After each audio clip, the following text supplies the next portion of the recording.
السلام علیکم ورحمۃ اللہ وبرکاتہ۔ معزز دوستو، قرآن پاک میں اللہ پاک فرماتے ہیں کہ الذی خلق الموت والحیات لیبلوکم ایکم احسن عملا، وہ اللہ پاک جس نے زندگی اور موت کو پیدا کیا ہے تاکہ تمہیں آزما لے کہ کون اللہ کی بات مان کر اچھا عمل اور اچھی زندگی گزارتا ہے۔ اس لیے یہ دنیا دار امتحان ہے۔ ایک لقمے کے لیے جو انسان اپنے منہ میں ڈالتا ہے اور ایک نوالا کھاتا ہے، اس کے لیے اللہ پاک نے بہت زیادہ انتظام خود فرمائی ہے، لیکن حلال اور حرام کے درمیان کا جو تمیز ہے وہ اللہ پاک نے انسان کے ذمے چھوڑ رکھا ہے۔ مثال کے طور پر ایک لقمہ، ایک نوالا منہ سے معدے میں اتارنے کا اللہ پاک نے اتنا بہترین اہتمام کیا ہے کہ اگر نوالا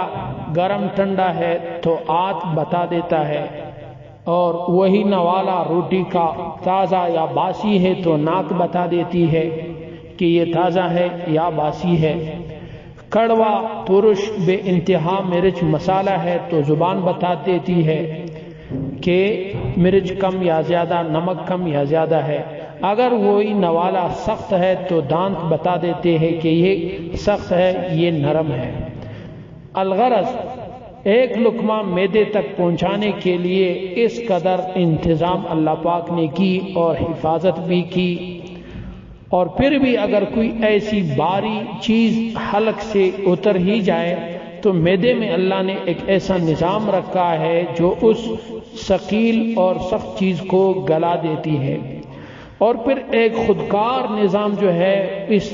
کھانے پینے کی چیزوں کو ہمارے جسم کا حصہ بنا دیتے ہیں، اور یہ خودکار نظام اللہ پاک نے مقرر کی ہے، اور یہ ساری چیزیں جو ہے انسان کی زندگی کو قائم رکھنے کے لیے اللہ پاک نے کیا ہے۔ بس اس پر ہم اللہ کا شکر ادا کرتے ہیں۔ لیکن مسلمان کے ذمے کیا کام ہے؟ مسلمان کے ذمے ایک چھوٹا کام رکھا ہے اللہ نے، وہ یہ رکھا ہے کہ اے میرے بندے، آپ نے حلال لقمے کو اپنے حلق سے اتارنا ہے،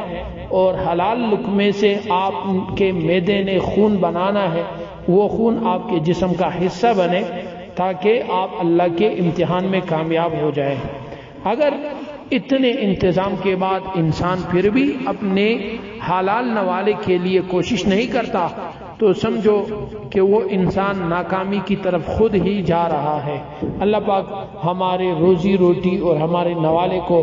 پاک صاف اور حلال بنائے، اور اللہ پاک ہم سب کی روزی میں، اللہ پاک ہم سب کے کھانے پینے کی چیزوں میں برکت عطا فرمائے، اور اس چیز کا بہت خیال رکھے کہ ہمارا امتحان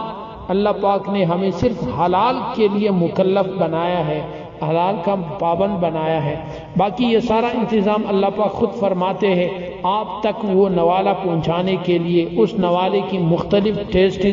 کے لیے یہ سارا انتظام اللہ کر چکے ہیں، اور صرف حلال اور حرام کے درمیان تمیز کرنا یہ اللہ پاک نے بطور امتحان انسان کے حوالے کی ہے۔ اگر حلال کا نوالا ہے تو اس کھانے پر بھی ثواب ملتا ہے، اور اگر حرام کا ہے تو پھر اس پر سوال ہوگا، انسان سے پوچھ ہوگا۔ اللہ پاک ہم سب پر رحم فرمائے۔ السلام علیکم ورحمۃ اللہ۔